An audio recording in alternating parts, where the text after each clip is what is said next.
Beardo Benjo. Hello there everyone, welcome back to the channel and welcome to my yearly roundup and ranking of the very best Quest 2 games.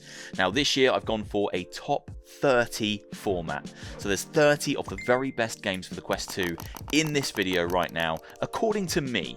Please do bear that bit in mind. This is just my own personal opinion. I have played most of the Quest 2 library at this point, but these games are the ones that appealed most to me. The ones that I thought did something special to elevate them above everything else that's available on the Quest 2 store. If you're looking for the best Quest 2 games, I'm sure you'll find some great ones in this list. Hopefully there'll be something for everyone here, but if I have missed your particular favourites, drop them down in the comments below so other people who view the video can get some more recommendations on where to start as a new VR owner, or even someone who's been into VR for a while but they're looking for a new game. Let's get cracking. This is my list. Let's start from 30 and work all the way up to number 1. Ruins May Aegis throws players into a captivating JRPG world filled with colourful characters and a gameplay loop that's centred around dungeon crawling and slick VR combat. Exploring the towns and overworld areas of Ruins May Aegis provided me with some of the most enjoyable, relaxing VR moments of 2022, whilst the combat and action segments genuinely surprised me due to just how rich and enjoyable the dungeon crawling turned out to be. I Expect You to Die 2 is a great example of a game that only feels possible thanks to VR. It's a series of short, exciting scenarios where the player must solve escape room style puzzles packed with physical interactions to survive deadly room scale environments. Half the fun of I Expect You to Die is in the experimentation. Trying out different solutions and meeting your untimely end over and over again is hilarious and enlightening in equal measure. Eliminating what doesn't work leads to some great light bulb moments and makes I Expect You to Die one of the best VR escape room experiences. Cities VR is easily the most in-depth city building simulator available for virtual reality. Players control, create and place everything from the roads to the buildings, sewers to electricity and foliage to public services. If you're the kind of person who loves micromanagement and getting lost in the intricacies of planning, then you'll adore Cities VR. If you're not that kind of person, then you'll still have fun watching everything burn to the ground. I can't think of many VR games as relaxing and therapeutic as Puzzling Places. Solving beautiful 3D jigsaw puzzles that slowly come together to form amazing locations, which can be fully explored inside and out with high resolution details, is an absolute joy. This is one of the few VR games that's actually best experienced sitting down, or even better, whilst laying in bed. Cities VR might be the most technically impressive and in-depth VR city builder, but Little Cities is definitely the most charming. It's placing higher than its competitor on my list because frankly I personally enjoyed the chilled out vibes and low stakes of Little Cities much more. You do still need to take into consideration the needs of your townsfolk, but the game doesn't punish you in the same way that Cities VR does. The stress levels are far lower and the building far simpler. It's basically a city building sim for those who want less responsibility and more laid-back fun. Ultimax should be installed on every VR headset out there by default. If you own a VR headset, then you need to load into Ultimax right now and play a few rounds of this hectic Rocket League style gameplay against opponents online, or better yet, against a couple of friends. You pilot a variety of giant mechs in 1v1 or 2v2 football matches where you need to use your detachable rocket fists to blast the ball into the opponent's goal. The game is free to play and boasts one of the best implementations of the Battle Pass system in a VR game to date, with tons of awesome unlockables for players who choose to play with or without paying. I think I've finally come to the conclusion that Contractors is the very best competitive VR FPS on the Quest 2. With its solid controls, busy servers filled with players of varying skill levels, and full mind-blowing mod support, it's gonna be hard for any other VR shooter to compete at this level. The full conversion mods are the real star of the show here, turning the game into a VR version of Halo, Star Wars Battlefront, Team Fortress or Call of Duty, complete with all the right character skins, guns, sounds and maps. If you want an online VR shooter for the Quest, then you should be picking up Contractors. There really aren't enough VR superhero games, or more accurately, there aren't enough good VR superhero games. However, Resist is an exception to that rule. It's a VR superhero adventure set in an open world city filled with side quests to complete, a genuinely engrossing story, some of the finest web-slinging VR mechanics around, and a light RPG system to level up and upgrade your character. If you want a solid VR Spider-Man game, then Resist is the very best we have right now. You'll just have to bring your own Spidey suit. From the moment it was announced, I knew Among Us would be a huge hit in VR. The simple gameplay loop of the flat game was only ever going to be enhanced by the immersion of virtual reality, and the emotion in heated debates is made all the more hilarious now that you can wave your chunky little hands around whilst professing your innocence. This classic game of deception and deduction is definitely best experienced with friends, and you will need a large group of ideally 8 players to get the best out of this. It's for this reason that it doesn't place higher on this list. Another VR superhero game now, but this time players are stepping into the shoes, or should I say suit, of a far more recognisable character. Iron Man VR is a direct port of the former PSVR exclusive that thrusts users into a brand new story set inside the world of Marvel. Flying around as Iron Man is immediately grin-inducing, and blasting bad guys whilst flying through the air at high speeds never gets old. Benefiting from all the upgrades and tech advancements that the Quest 2 has over the PSVR, such as wireless play and proper motion controls, this is definitely the best way to experience this game. If you grew up in the era of light gun shooters like me, you'll no doubt be wondering why there aren't official ports of games like House of the Dead or Time Crisis in VR yet, as the medium feels perfectly suited to become the new home of this particular gaming genre. There is, however, one game that knows this, and it leans into and reinvents that genre for the modern age. Dead Second is the ultimate VR Time Crisis style experience that's perfect for pick up and play sessions. With action that's fast, exhilarating, and genuinely challenging, it taps into that just one more mentality to keep you coming back time and time again to unlock the plethora of skins, weapons, and upgrades the game has available.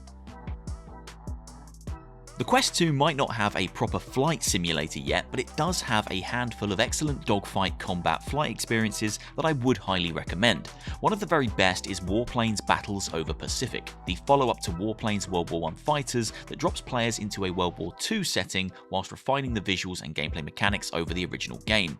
The graphics in both Warplanes titles are exceptional, with sun rays reflecting beautifully off the plane's wings and the sea shimmering down below. You'll find plenty of great sights to look at in between the intense high-octane dogfights. It's easily the most exhilarating flight experience on the Quest, with easy-to-grasp controls and customizable vehicles. Ultimately, either of the Warplanes games will definitely scratch the itch if you want some high-speed, high-altitude fun.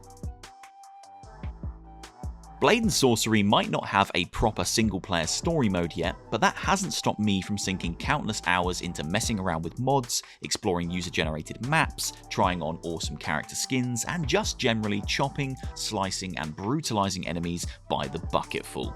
It's the perfect game to blow off steam if you're the type of person who loves sword fighting or a lovely bit of hyper-violence, and with each update it becomes something even more special. For the best physics-based brawler on Quest with a near-endless supply of mods and gameplay modifiers, you should look no further than Blade and Sorcery Nomad. Many of the games on this list have the ability to make you feel like an absolute badass in VR, despite you probably looking a little bit weird and silly to people in the real world. Now, Pistol Whip makes you feel so far beyond a badass, it's just ridiculous. With its incredibly well executed pairing of music and gunplay, you'll feel immediately energized as you start blasting your way through neon-soaked environments, shooting bad guys, reloading, and punching enemies in time to the beat. It's Beat Saber, Super Hot, and John Wick all smushed together in a blender, and it's easily one of the most addicting and unique VR games around.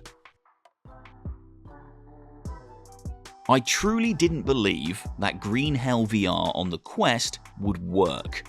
After playing an early build of the PC VR version, I was left feeling skeptical and frankly a little bit scared about the standalone port. But then the game came out and all those worries were put to bed. Green Hell VR on the Quest 2 is a technical marvel that does a fantastic job of making the player believe they're in a far more open and expansive environment than they actually are. With some of the deepest survival mechanisms in a VR game, Green Hell will challenge you at every turn and surprise you with its genuinely impressive visuals and well thought out gameplay systems. If you're looking for a hardcore survival game, then Green Hell deserves your attention. All that being said, I enjoyed my time with Song in the Smoke a tiny bit more than Green Hell VR, and I know this will definitely be a matter of personal preference. Now, Song in the Smoke takes place in far tighter and more meticulously curated environments and takes a completely different but still easy to grasp approach when it comes to crafting and interactions. For me, it was the visual flair and fantastical creature designs that sold me on Song in the Smoke. Many feel like they were pulled from Japanese folklore with elements of real-life animals twisted in to create terrifying new forms. Both Song in the Smoke and Green Hell VR offer serious hardcore survival experiences that don't pull any punches. Which one you'll prefer may just boil down to whether you want a true to life or fantastical fantasy flavour. There aren't many greater joys in life than sitting around a table with some close friends, playing board games, drinking a beer and snacking on some salty, savoury goodness. Now, developers Resolution Games knew this and captured that feeling almost perfectly with Dimio, a unique VR spin on classic cooperative tabletop board games with a Dungeons & Dragons style. Each campaign, and there are tons now as the game continues to be updated with regular substantial content drops, will take you and your group of friends upwards of an hour to complete, with some of the more challenging runs taking 3 hours. The animations are vibrant, the dungeons are exciting, each run plays out in a different way, and it's easy to onboard new players. So get comfortable, grab a drink, and reignite the pure joy of tabletop gaming in VR with Dimio. The most criminally underrated VR game of all time, in my opinion, is Lies Beneath. Before we had Resident Evil 4 VR, we had this incredible VR action horror adventure with a tone so similar to RE4 and Evil Within that you could easily be forgiven for assuming it was handled by one of the teams behind those classics. The cel-shaded visual style makes the entire game look and play like a comic book come to life, but it doesn't take away from the scare factor at all. Creatures lurk around every corner, and this game pulls no punches in terms of difficulty. It's actually one of the only single-player VR games I've played that felt like it wasn't holding back, and I love it for that, as it pushes the player to utilize all the fantastic tools and mechanics in your arsenal, from laying traps, placing explosive containers, throwing weapons, and of course, using guns to blast away these ghouls. The most highly anticipated VR title of 2022 can't quite crack the top 10, but that doesn't mean it isn't an experience worth having. Bone Lab is the crazy, mind-bending follow-up to the VR mega hit Boneworks, and it brings all the incredibly impressive physical interactions and expansive sandbox gameplay tools to the standalone VR platform. From a technical standpoint, Bone Lab is staggering. The scope of the game they've managed to squeeze onto the Quest 2 is incredible, and there's no denying that the gunplay, sandbox fun, near endless modding support, and impeccable soundtrack are all top tier. However, the story mode left much to be desired, and certainly for me felt a little bit underbaked. With just a couple of standout segments, most of the campaign, including the brilliant avatar swapping mechanics, was sadly underutilized, but that doesn't mean I haven't spent an embarrassing amount of hours experimenting and creating my own silly fun with the tools the game provides outside of this story component. Red Matter 2 is hands down the best looking Quest 2 game, and to be honest, it's not even a close competition. It's a game that really has to be seen to be believed, and is a perfect example of what experienced developers can squeeze out of the Quest hardware with the right tools, know-how, and probably budget. Beyond its gorgeous visuals, Red Matter 2 is an engaging, immersive sci-fi adventure that kept me hooked and intrigued from start to finish, with its puzzle-centric gameplay and slight horror flavour. If you're a fan of science fiction or just want to see some breathtaking VR visuals, then you owe it to yourself to check out Red Matter 2. Right, it's top 10 time, and in at number 10 is Into the Radius, a post-apocalyptic survival adventure game that was built for players who want a more intricate, methodical survival experience. Into the Radius is packed with incredible gameplay systems and mechanics. Things like organising your guns and trinkets onto the shelves in your base of operations, or cleaning your guns to ensure they keep working correctly, both sound fairly mundane, but they're so integral to the immersion of this epic survival adventure, and they go a long way to making you believe you're inhabiting this world. Each trip out into the dangerous wasteland has real stakes, and one wrong move or bad piece of planning can result in you losing everything you worked so hard for. It's brutal, brilliant, and truly satisfying VR survival at its best.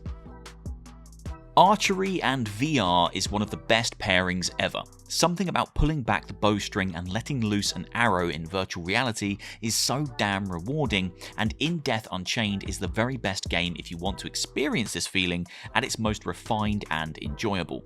This procedurally generated roguelike adventure is probably the most addicting game on the Quest platform, with a seriously dedicated player base who turn up in force for each in-game event, of which there are many, because developers Superbright are dedicated to offering new and exciting ways for players to engage with the game.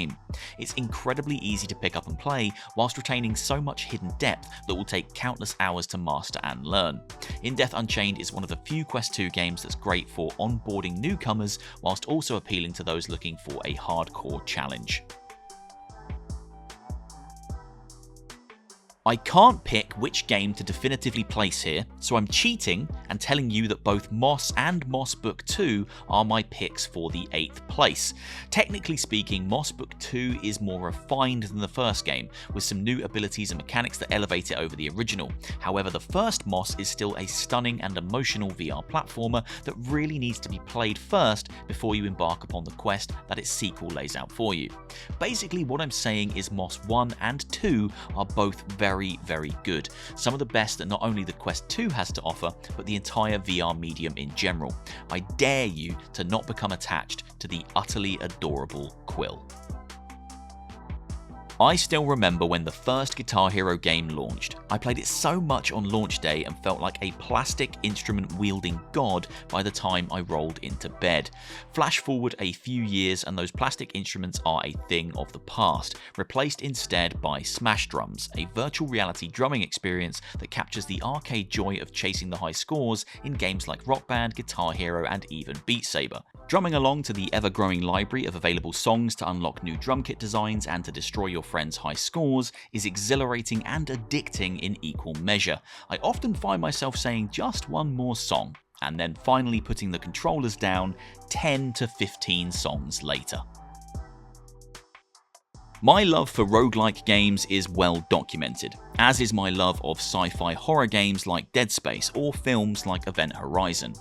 In at number 6 we have Cosmo Dread, the perfect combination of these things, a procedurally generated roguelike horror game set on a derelict space station filled with horrific creatures that want nothing more than to see you suffer. It's one of the most tense, replayable, and highly enjoyable roguelike games I've ever played, and it will always have a special place in my heart due to the pain it caused me on my very first run. Playing an early build before launch, I made my way all the way to the end of the game and activated the final sequence. As I was celebrating this huge victory, I realised my oxygen meter was still depleting as the final cutscene was playing. I died just before the game ended, and it sent me back to the beginning. Oh, Cosmo Dread, I love you. In at number 5 is The Last Clockwinder, my favourite new VR game of 2022. A beautiful, slow-paced puzzle adventure that reminded me of Studio Ghibli in its art style and Portal in its puzzle design, while still feeling completely unique at the same time. Clockwinder gives players the ability to clone themselves by recording a short action or physical movement. You can then move elsewhere and record another action, and continue to repeat this to create a chain of cloned workers who all contribute to one larger task. Some puzzles have me stumped for ages, but almost all feel like they have no one correct way to complete them, and experimentation is definitely rewarded.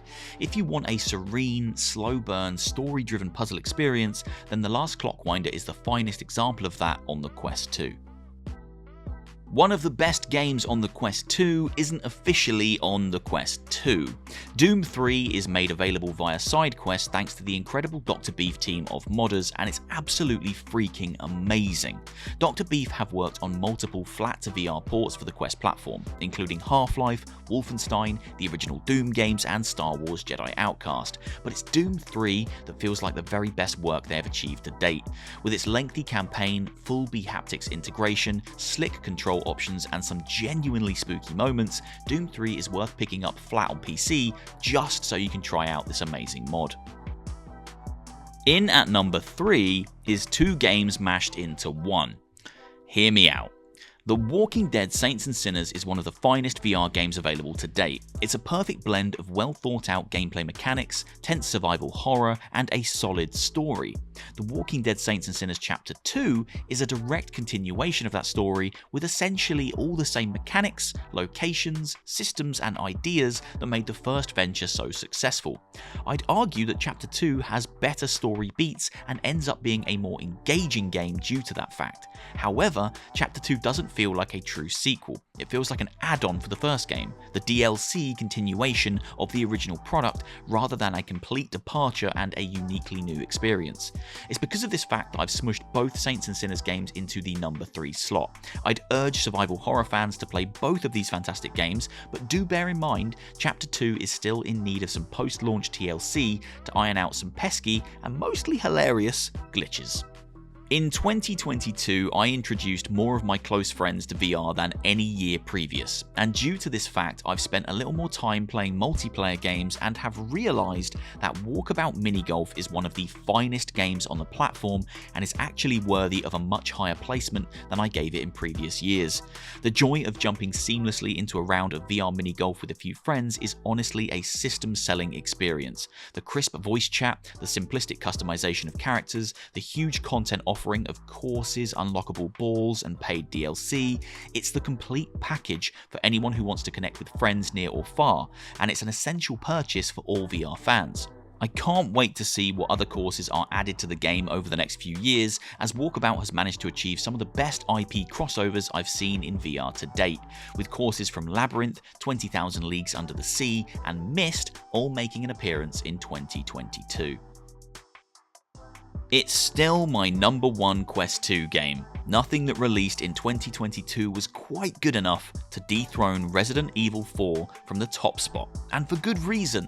This is the best example of why revisiting old flat screen games and applying some real thought and passion to a serious VR port can produce incredible, reinvigorating results. Resident Evil 4 is a game I've been playing and enjoying since it launched on the GameCube. I picked it up on almost every platform that it's released on since, and I've enjoyed it every single time. But playing it on the Quest 2 was the first time since that original GameCube launch that the game felt fresh. A new perspective and some beautifully implemented VR mechanics turned a game I know inside and out into a familiar yet excitingly new experience, and now I struggle to go back to the flat screen game knowing that this gorgeous looking and highly immersive version exists. Capcom, please, if you can hear me, I'd like a version of every Resident Evil game in this style. Give me Resident Evil 1 in VR with this kind of visual makeover, and I'll be a very happy chap indeed.